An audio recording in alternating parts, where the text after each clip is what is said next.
नमस्कार जोहार, मैं राजू और आप देख रहे हैं 24 झारखंड न्यूज। चलिए जानते हैं झारखंड की सुबह से लेकर शाम तक की तमाम बड़ी खबरों।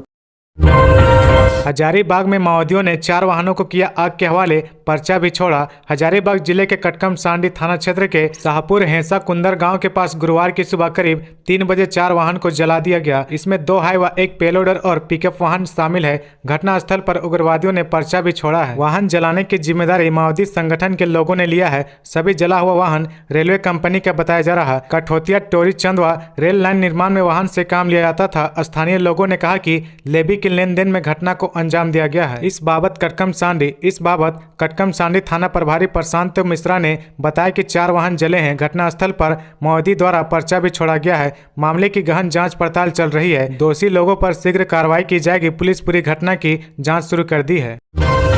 लाठी चार्ज के बाद फिर एचईसी के कर्मचारी सड़क पर उतरे। 19 महीने के बकाये वेतन की कर रहे हैं मांग। एचईसी कर्मियों ने गुरुवार को एचईसी हेडक्वार्टर रोड को जाम कर रखा है। इस रोड से किसी भी वाहन को प्रवेश की अनुमति नहीं है। यह आक्रोश बुधवार को हुए लाठी चार्ज के बाद देखने को मिल रहा है। दरअसल करीब 19 महीने का वेतन बकाया होने से एचईसी कर्मियों के सब्र का बांध बुधवार को टूटा, जब एचईसी कर्मियों ने बकाया वेतन भुगतान की मांग करते हुए निर्देशक राजेश कुमार द्विवेदी और निर्देशक एसडी सिंह का घेराव कर दिया, जिससे अधिकारी करीब 9 घंटे तक अपने कार्यालय में ही बंधक बने रहे। शाम के वक्त अधिकारियों ने सीआरपीएफ की सुरक्षा में बाहर निकलने की कोशिश की तो कर्मियों ने विरोध शुरू कर दिया। इस पर सीआरपीएफ के जवानों ने लाठीचार्ज कर दिया। इसमें एचईसी के 3 कर्मी रमेश पांडे, जलेश्वर ठाकुर और चिराग बरला गंभीर रूप से घायल हो गए हैं। वहीं इधर उधर भागने में करीब दर्जन भर कर्मचारी चोटिल भी हुए हैं। इस लाठीचार्ज के बाद एचईसी कर्मियों में काफी आक्रोश है। इसके विरोध में एचईसी कर्मियों ने गुरुवार सुबह से ही एचईसी हेडक्वार्टर रोड को जाम कर रखा है।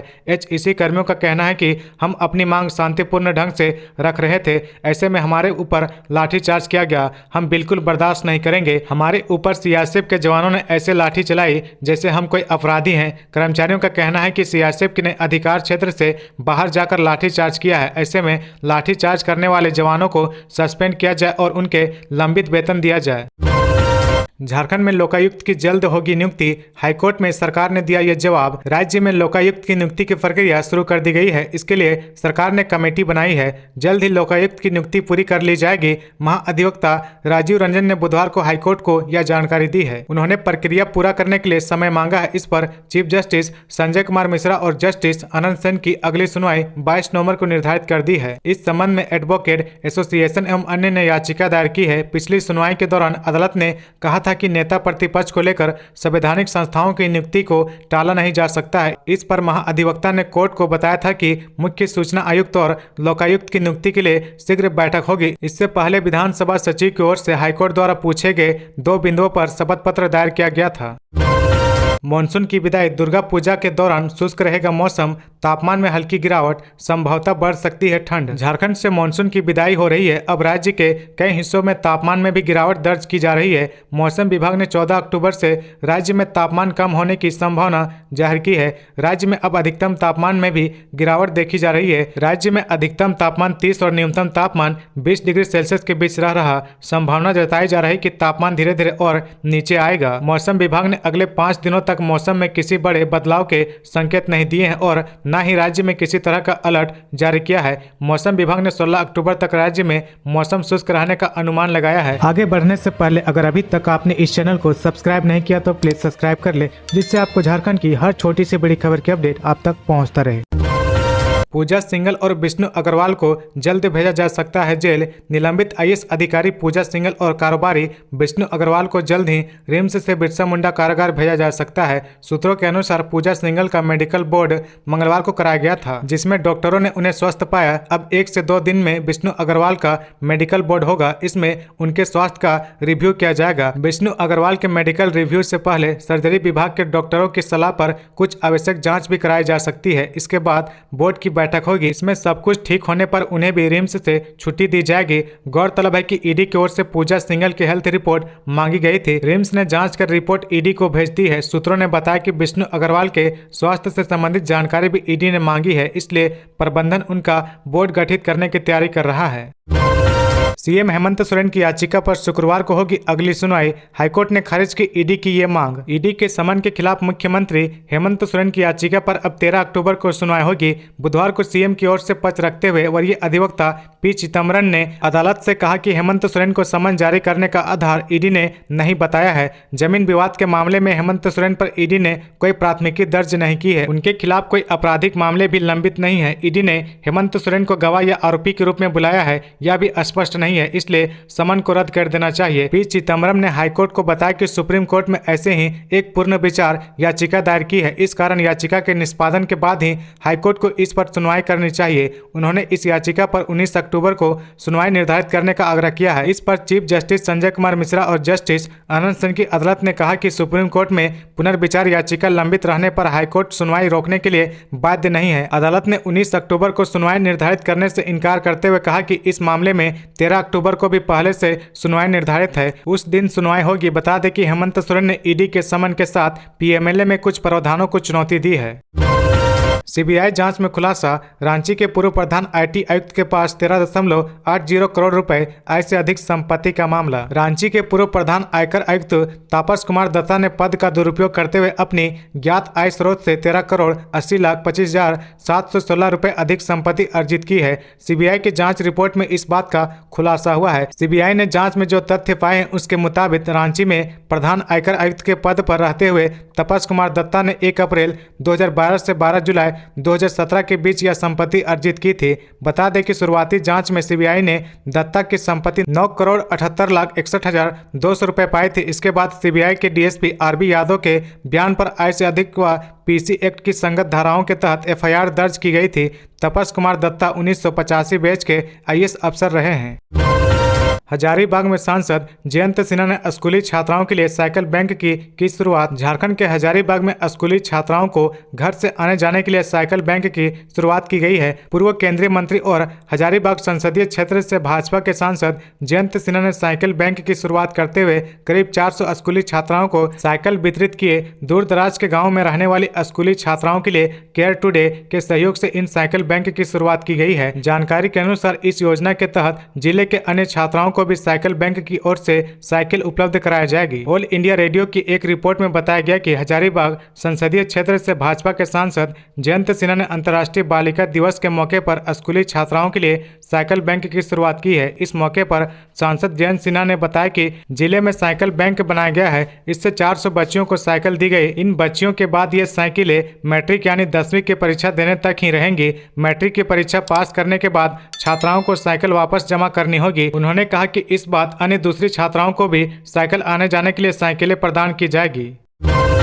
चतरा पुलिस रात में गश्ती के बजाय ट्रकों से करती है अवैध वसूली। एसपी ने जांच करने का दिया आदेश। चतरा पुलिस रात में मुख्य सड़क पर गश्ती के बजाय ट्रकों से अवैध वसूली करती है। नो एंट्री खुलते ही ट्रकों से अवैध वसूली शुरू हो जाती है।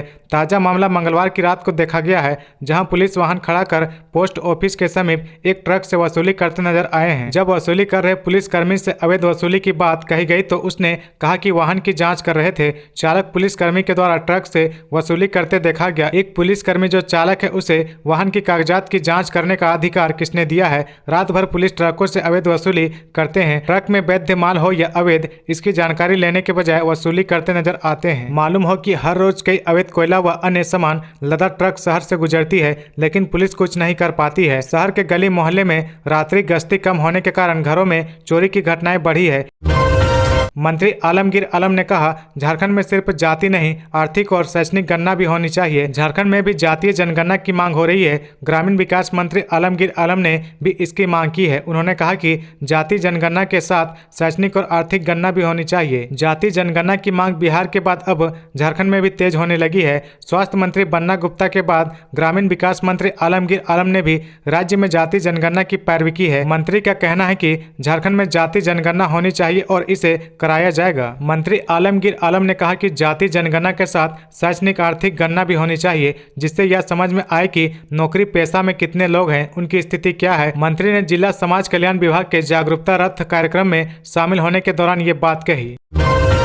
पड़ोस का युवक निकला हत्यारा, 8 साल के बच्चे को मारकर कुएं में फेंका, आरोपी गिरफ्तार। पलामू जिले के हंटरगंज थाना सा सिटी क्षेत्र पिपरा सा घाघरा गांव में 20 वर्षीय युवक ने पड़ोसी के 8 वर्षीय बेटे संदीप कुमार की हत्या कर 100 कुआं में फेंक दिया। आरोपी सा युगेश भुइयां के 20 वर्षीय लड़का संदीप भुइयां प्रवासी मजदूर है, जिसकी अभी शादी नहीं हुई है। संदीप कुमार बुधवार की शाम 6 बजे से घर से गायब था। ग्रामीणों ने आरोपी युवक के साथ बच्चे को घूमते देखा था। काफी रात तक भी जब बच्चा घर नहीं लौटा तब परिजन और ग्रामीणों ने खोजबीन तेज की। बुधवार की देर रात कुआं में बच्चे का शव मिला। शव निकालने के बाद उत्तेजित ग्रामीणों ने आरोपी युवक की बुरी तरह से पिटाई कर उसे पुलिस को सौंप दिया।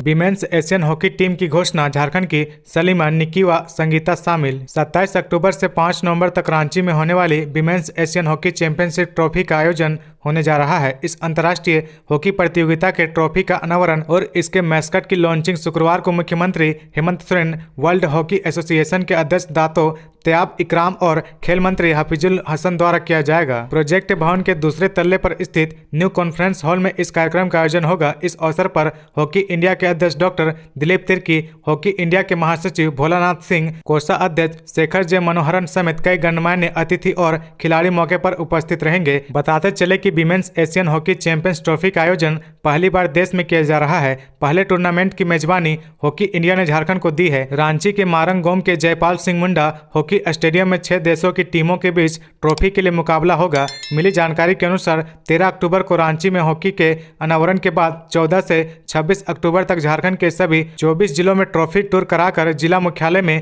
प्रदर्शित किया जाएगा।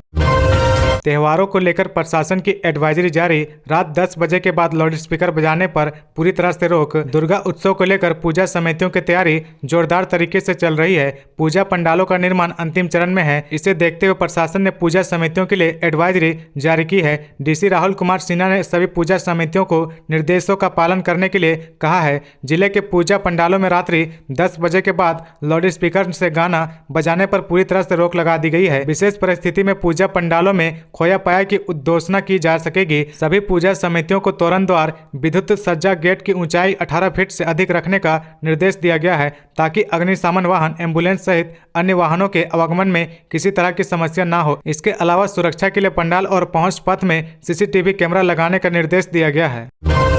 ईडी ने अब झारखंड में नई शराब नीति और होलोग्राम सप्लाई की जांच शुरू की। छत्तीसगढ़ शराब घोटाले से जुड़े हैं दोनों के तार। झारखंड में मनरेगा, अवैध खनन, टेंडर कमीशन और जमीन घोटाले के बाद अब प्रवर्तन निदेशालय ईडी ने शराब घोटाले की भी जांच शुरू कर दी है। दरअसल झारखंड आबकारी विभाग को होलोग्राम की सप्लाई करने वाली company messrs prism holography security film private limited Chhattisgarh में हुए शराब घोटाले में आरोपी है। वहीं जिस Chhattisgarh state marketing corporation limited के प्रबंधक निर्देशक एसपी त्रिपाठी को झारखंड में नई उत्पाद नीति के लिए सलाहकार बनाया गया था, उनके विरुद्ध ग्रेटर नोएडा के कासना थाने में छत्तीसगढ़ ईडी ने 30 जुलाई को प्राथमिकी दर्ज कराई है। जांच में ईडी को पता चला कि छत्तीसगढ़ के विशेष सचिव उत्पाद शुल्क अरुणपति त्रिपाठी की मिलीभगत से ही आबकारी आयुक्त निरंजन दास और आईएएस अनिल टुटेजा ने निविदा शर्तों को संशोधित कर अवैध रूप से छत्तीसगढ़ में होलोग्राम के लिए निविदा आवंटित की थी। इसके बदले प्रति होलोग्राम 8 पैसे का कमीशन लिया। चूंकि दोनों का झारखंड से लिंक है, ऐसे में अब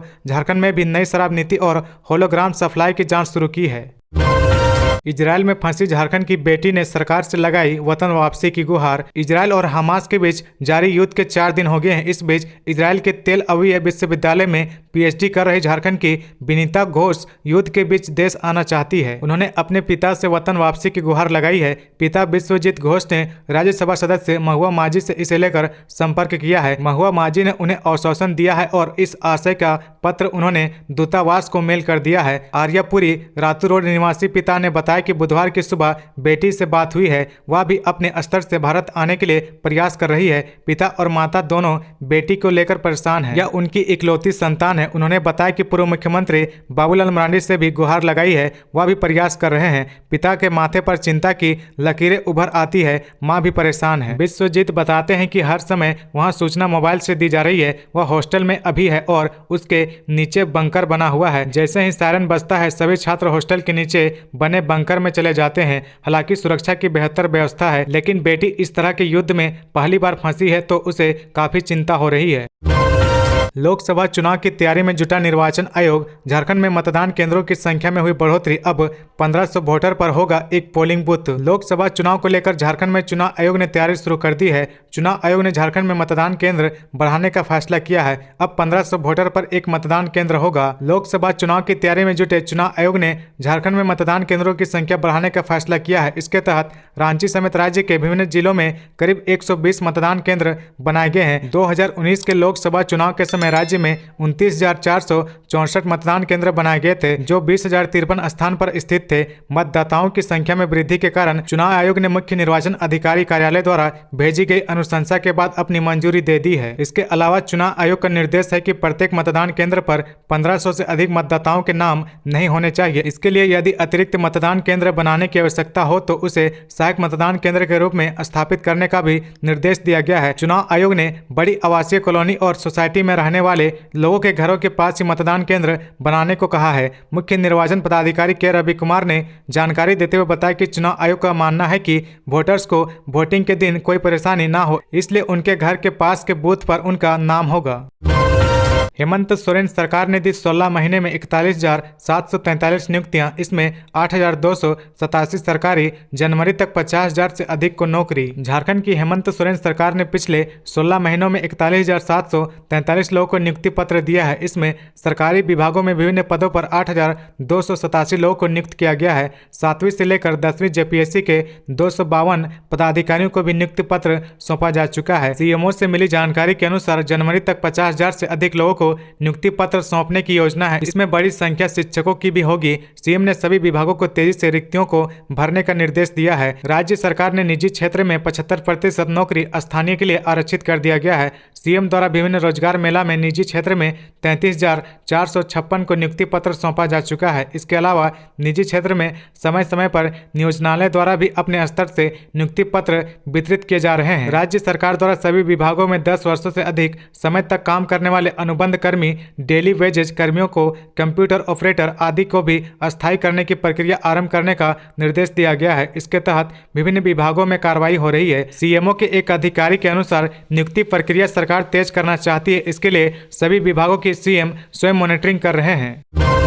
लिटिगेशन पॉलिसी पर दाखिल नहीं किया जवाब, मुख्य सचिव को हाईकोर्ट ने किया तलब। स्टेट लिटिगेशन पॉलिसी पर सरकार की ओर से स्पष्ट जवाब दाखिल नहीं किए जाने पर हाईकोर्ट ने राज्य के मुख्य सचिव को तलब किया है। चीफ जस्टिस संजय कुमार मिश्रा और जस्टिस आनंद सेन की अदालत ने मुख्य सचिव को 9 नवंबर को कोर्ट में उपस्थित होने का निर्देश दिया है। स्वतः संज्ञान लिए मामले की सुनवाई करते हुए अदालत ने यह निर्देश दिया है। हाईकोर्ट में सरकार की ओर से समय पर जवाब दाखिल नहीं किए जाने, अदालत के आदेशों का समय पर पालन नहीं करने और अवमानना याचिका दायर होने के बाद अपील याचिका दायर करने पर नाराजगी जताई थी। कोर्ट ने स्वतः संज्ञान लेते हुए कहा था कि राज्य सरकार को अपनी लिटिगेशन पॉलिसी में सुधार करना चाहिए। अदालत ने सरकार से लिटिगेशन पॉलिसी तैयार कर जवाब देने को कहा था, लेकिन सरकार की ओर से दिए गए जवाब में कुछ भी स्पष्ट नहीं था। इस पर नाराजगी जताते हुए अदालत ने मुख्य सचिव को हाजिर होने का निर्देश दिया है। सुनवाई के दौरान कोर्ट ने कहा कि राज्य सरकार वैसे ही मामले में अपील या एसएलपी दाखिल करे जो जीतने लायक है। इसके लिए संबंधित विभाग के उच्च अधिकारी को